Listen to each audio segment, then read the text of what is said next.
Automotion.uz kanaliga xush kelibsiz. Bu yerda siz eng yangi avtomobillar, yuk mashinalari va transport olamidagi innovatsiyalar haqida to'liq va qiziqarli ma'lumotlarga ega bo'lasiz.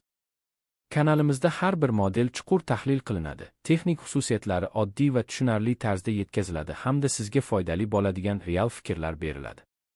Bugungi videoda biz Ashok Leyland tomonidan ishlab chiqarilgan zamonaviy kichik yuk mashinasi haqida gaplashamiz. Ushbu model tashqi ko'rinishi bilan darhol e'tiborni tortadi.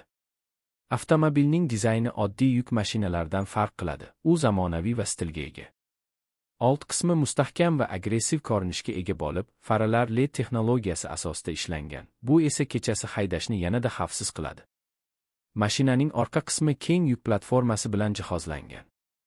Bu platforma kichik biznes egalari uchun juda qulay hisoblanadi, chunki u turli xil yuklarni tashish imkonini beradi.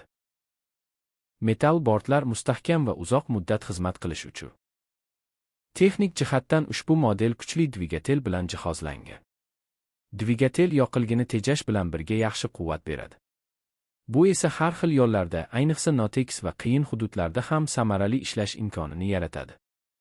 Uzatmalar qutisi silliq ishlaydi va haydovchiga ortiqcha qiyinchilik tug'dirmaydi. Bundan tashqari, mashina yuqori yuk ko'tarish qobiliyatiga ega bo'lib, kichik va o'rta biznes uchun ideal variant hisoblanadi.